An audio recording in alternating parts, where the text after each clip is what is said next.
Praise the Lord. Greetings to you all in the name of our Lord and Savior Jesus Christ. Today's Bible verse, Psalms 150 verse 1. Praise the Lord, praise God in His temple. ಕೀರ್ತನೆಗಳು 150 ಮೊದಲನೇ ವಚನ. ಯೆಹೋವನಿಗೆ ಸ್ತೋತ್ರ, ದೇವರನ್ನು ಆತನ ಪರಿಶುದ್ಧಾಲಯದಲ್ಲಿ ಸ್ತುತಿಸಿರಿ.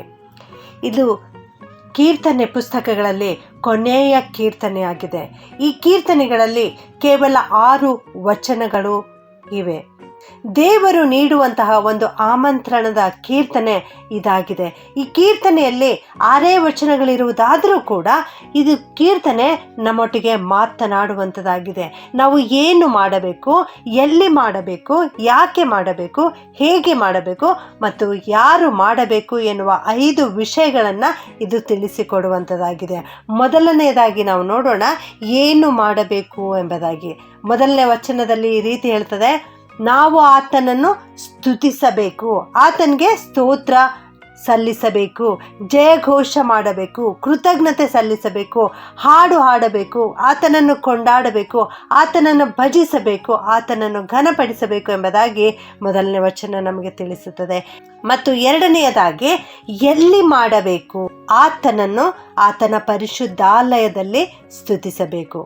ಮೂರನೆಯದಾಗಿ ಯಾಕೆ ಮಾಡಬೇಕು.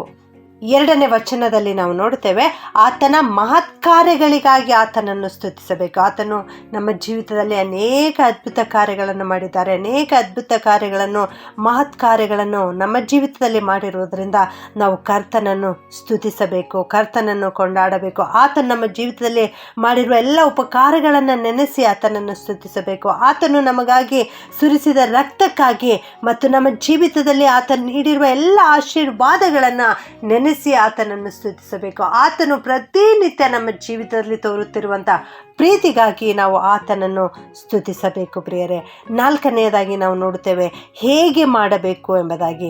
ನಮ್ಮ ಹೃದಯ ಪೂರ್ವಕವಾದ ನಡೆ ನುಡಿಗಳಿಂದ ಆತನನ್ನು ಸ್ತುತಿಸಬೇಕು. ನಮ್ಮ ಕ್ರಿಯೆಗಳಿಂದ ಆತನಿಗೆ ಮೆಚ್ಚುಗೆಯಾಗುವಂತೆ ಆತನ ಉದ್ದೇಶವನ್ನು ಅರಿತುಕೊಂಡು ಪ್ರಾರ್ಥನೆ ಮಾಡುವುದರ ಮೂಲಕ, ವಾಕ್ಯಗಳನ್ನು ಓದುವುದರ ಮೂಲಕ, ಧ್ಯಾನ ಮಾಡುವುದರ ಮುಖಾಂತರವಾಗಿ ನಾವು ಆತನನ್ನು ಸ್ತುತಿಸಬೇಕು. 5ನೇದಾಗಿ ನಾವು ನೋಡ್ತೇವೆ ಯಾರು ಮಾಡಬೇಕು ಎಂಬುದಾಗಿ.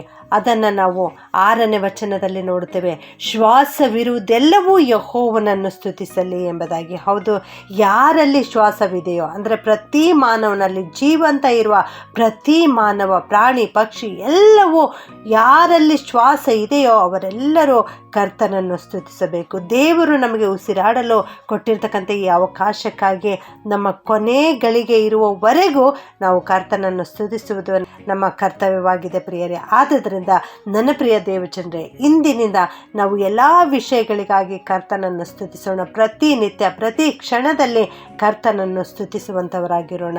ಆ ನಮ್ಮ ಸ್ತುತಿ, ಆ ನಮ್ಮ ಪ್ರಾರ್ಥನೆಗಳು ಇತರರಿಗೆ ಆಶೀರ್ವಾದಪ್ರದವಾಗಲಿ. ಪ್ರಾರ್ಥನೆ ಮಾಡಿಕೊಳ್ಳೋಣ. ಪ್ರೀತಿಯ ಪರಲೋಕದ ತಂದೆಯಾದ ದೇವರೇ, ನಿನಗೆ ಸ್ತೋತ್ರ ಉಂಟಾಗಲಿ ಸ್ವಾಮಿ. ನೀನು ನಮ್ಮೆಲ್ಲರನ್ನು ಬಹಳವಾಗಿ ಪ್ರೀತಿಸಿದ್ದೀರಿ, ಆಶೀರ್ವದಿಸಿದ್ದೀರಿ, ಒಳ್ಳೆ ಆರೋಗ್ಯ ಕೊಟ್ಟಿದ್ದೀರಿ, ಶ್ವಾಸವನ್ನು ನಮ್ಮಲ್ಲಿ ಊದಿದ್ದೀರಿ ದೇವ. ಅದಕ್ಕಾಗಿ ನಿಮಗೆ ವಂದಿಸ್ತೇನೆ ಕರ್ತನೆ. ಅಪ್ಪ, ನೀವು ನಮ್ಮ ಜೀವಿತದಲ್ಲಿ ಮಾಡಿರುವ ಎಲ್ಲ ಆಶೀರ್ವಾದಗಳನ್ನು, ಎಲ್ಲ ಮೇಲುಗಳನ್ನು, ಎಲ್ಲ ಉಪಕಾರಗಳನ್ನು ನೆನೆಸಿ ನಿನ್ನನ್ನು ಸ್ತುತಿಸ್ತೇವೆ ದೇವ. ನಿನ್ನನ್ನು ಕೊಂಡಾಡುತ್ತೇವೆ ಸ್ವಾಮಿ. ನಿನ್ನ ಪರಿಶುದ್ಧ ಆಲಯಕ್ಕೆ ಬಂದು ನಿನ್ನನ್ನು ಕೊಂಡಾಡುತ್ತೇವೆ ಕರ್ತನೆ.